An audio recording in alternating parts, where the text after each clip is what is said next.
തെരഞ്ഞെടുപ്പുകൾ ലക്ഷ്യമാക്കി കേരളത്തിൽ ബി.ജെ.പി. നടത്തിക്കൊണ്ടിരുന്ന ക്രിസ്ത്യൻ സാമുദായിക പ്രീണനത്തെക്കുറിച്ച് കമ്മ്യൂണിസ്റ്റ് പാർട്ടിയും ഇടതുപക്ഷ പ്രസ്ഥാനങ്ങളും എത്രയോ കാലമായി മുന്നറിയിപ്പുകൾ നൽകിക്കൊണ്ടിരിക്കുകയാണ്. കണ്ടാലറിയാത്തവർ കൊണ്ടാലറിയുമെന്ന ചൊല്ല് അന്വർത്ഥമായിരിക്കുന്നു. വടക്കേ ഇന്ത്യൻ സംസ്ഥാനങ്ങളിൽ സംഘപരിവാർ സംഘടനകൾ കാലങ്ങളായി നടപ്പിലാക്കിക്കൊണ്ടിരിക്കുന്ന ന്യൂനപക്ഷ വേട്ടകൾ അധികാരലബ്ധിക്കായി ബി.ജെ.പി. ഒളിഞ്ഞും തെളിഞ്ഞും മുതലാക്കിക്കൊണ്ടിരിക്കുന്നത് കൺമുന്നിൽ കണ്ടിട്ടും പല കാരണങ്ങൾ കൊണ്ടും അവർക്ക് അനുകൂലമായ നിലപാടുകളും പ്രസ്താവനകളും നടത്താൻ ക്രിസ്ത്യൻ സാമുദായിക നേതാക്കൾക്കും സഭാധ്യക്ഷന്മാർക്കും യാതൊരു മടിയും ഉണ്ടായിരുന്നില്ല. ബി.ജെ.പിയിലാണ് രക്ഷയെന്നും നരേന്ദ്രമോദിയാണ് രക്ഷകനെന്നുമുള്ള വാഴ്ത്തുപാട്ടുകൾ അവസാനിക്കാൻ അധികകാലം വേണ്ടിവരില്ലെന്ന് ഇടതുപക്ഷം വളരെ കൃത്യമായി തന്നെ മുന്നറിയിപ്പ് നൽകുന്നുണ്ടായിരുന്നു.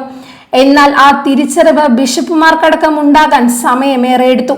വൈകിയെങ്കിലും ഉണ്ടായ തിരിച്ചറിവ് സ്വാഗതാർഹമാണ്. എന്നാൽ ക്രിസ്ത്യൻ സമുദായത്തെ സംഘപരിവാറിന്റെ ആലയിലേക്ക് അടിച്ചു തെളിക്കാൻ അച്ചാരം വാങ്ങിയ പി.സി. ജോർജും മകനും എത്ര നികൃഷ്ടമായ പദങ്ങളാണ് കഴിഞ്ഞ ദിവസം കത്തോലിക്ക ബിഷപ്പുമാർക്കെതിരെയും സഭയുടെ കീഴിലുള്ള പത്രത്തിനെതിരെയും പ്രയോഗിച്ചതെന്ന് ചിന്തിക്കേണ്ടതുണ്ട്. വോട്ടെടുപ്പ് വരെ അരമനകൾ കയറിയിറങ്ങിയ ജോർജിനും ഷോൺ ജോർജിനും തെരഞ്ഞെടുപ്പ് കഴിഞ്ഞതോടെ കാര്യങ്ങളുടെ യഥാർത്ഥ സ്ഥിതി മനസ്സിലായി. ക്രിസ്ത്യാനികളെല്ലാം കൂട്ടത്തോടെ ബി.ജെ.പിക്ക് വോട്ട് ചെയ്യുമെന്ന് വിശ്വസിപ്പിച്ച് അച്ചാരം വാങ്ങിയ കോടികൾക്ക് തെരഞ്ഞെടുപ്പ് ഫലം പുറത്തു വന്നാൽ കണക്കു പറയേണ്ടി വരുമെന്ന് വന്നതോടെയാണ് അവർ സഭയ്ക്കും ബിഷപ്പുമാർക്കുമെതിരെ നികൃഷ്ടമായ പ്രയോഗങ്ങൾ നടത്തിയത്. മധ്യ തിരുവിതാംകൂറിലെ അടക്കം ക്രിസ്ത്യൻ സഭാ വിശ്വാസികളെ പാർട്ടിയോടൊപ്പം കൊണ്ടുവരാനുള്ള നീക്കങ്ങൾ ഏറെക്കാലമായി ബി.ജെ.പി.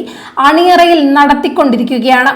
പഠിച്ച പണി 18 പയറ്റിയിട്ടും കേരളത്തിന്റെ ചരിത്രത്തിൽ ഒരൊറ്റ എം.എൽ.എ മാത്രമാണ് ബി.ജെ.പിക്ക് ഇതുവരെ നിയമസഭയിൽ എത്തിക്കാൻ കഴിഞ്ഞത്.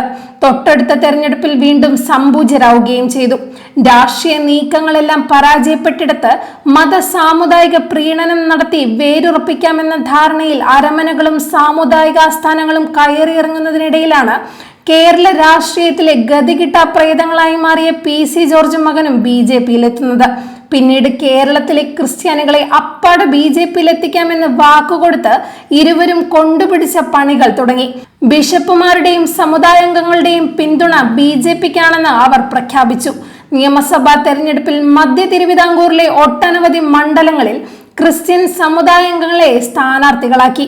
പ്രധാനമന്ത്രി നരേന്ദ്രമോദിയും അമിത്ഷാ അടക്കമുള്ള കേന്ദ്ര നേതാക്കളും ഊഴമിട്ടെത്തി പ്രചാരണം കൊഴുപ്പിക്കുകയും പി.സി. ജോർജ് അവർക്കെല്ലാം അമിത വിജയപ്രതീക്ഷകൾ നൽകുകയും ചെയ്തു. എന്നാൽ വോട്ടെടുപ്പ് കഴിഞ്ഞതോടെ ബി.ജെ.പി. കേരളത്തിൽ പ്രതീക്ഷയൊന്നും വച്ചു പുലർത്തേണ്ട കാര്യമില്ല എന്ന് ബോധ്യമായെന്നാണ് പി.സി. ജോർജിന്റെയും ഷോൺ ജോർജിന്റെയും പൊട്ടിത്തെറികളിൽ നിന്ന് മനസ്സിലാക്കേണ്ടത്. തെരഞ്ഞെടുപ്പിൽ ബി.ജെ.പി. കേരളത്തിൽ ഒഴുക്കിയ പണത്തിന് കയ്യും കണക്കുമില്ലെന്ന് പ്രചാരണ പ്രവർത്തനങ്ങൾ വിലയിരുത്തിയാൽ മനസ്സിലാകും. വോട്ടർമാർക്ക് വലിയ തോതിൽ പണവും പാരിതോഷികങ്ങളും നൽകിയതിന്റെ തെളിവാണ് പാലക്കാട്ടും തൃശൂരും പുറത്തു വന്നത്. എന്നാൽ ഇതുകൊണ്ടൊന്നും ഉദ്ദേശിച്ച ഫലമുണ്ടാകില്ലെന്ന് വ്യക്തമായതോടെയാണ് ബിഷപ്പുമാർ ചതിയന്മാരും കൊള്ളരുതാത്തവരാണെന്ന് ജോർജും മകനും രോഷാകുലരായത്. വടക്കേ ഇന്ത്യയിൽ പരീക്ഷിച്ച് വിജയിച്ച രാഷ്ട്രീയ നാടകങ്ങളും കാലുമാറ്റങ്ങളും വർഗീയ കലാപങ്ങളും കേരളത്തിൽ വിലപ്പോവാത്തത് ഇടതുപക്ഷം ജാഗ്രതയോടെ നിലകൊള്ളുന്നത് കൊണ്ടാണ്. ഇടക്കാലത്ത് ബി.ജെ.പിക്ക് അനുകൂലമായ നിലപാടുകൾ സ്വീകരിക്കുകയും കേന്ദ്ര സർക്കാരിന് അനുകൂലമായ പ്രസ്താവനകൾ ഇറക്കുകയും ചെയ്ത ബിഷപ്പുമാർ വിദേശ സംഭാവന നിയന്ത്രണ നിയമ ഭേദഗതി ബില്ലുമായി കേന്ദ്ര സർക്കാർ രംഗത്തെത്തിയതോടെയാണ് അങ്കലാപ്പിലായത്. സഭകളുടെ സ്വാധീനങ്ങൾക്ക് പൂട്ടിടാൻ അവരുടെ സാമ്പത്തിക സ്രോതസ് അടയ്ക്കാനുള്ള നീക്കങ്ങളാണ് ബി.ജെ.പി. ഭരണകൂടം നടത്തിക്കൊണ്ടിരിക്കുന്നത്.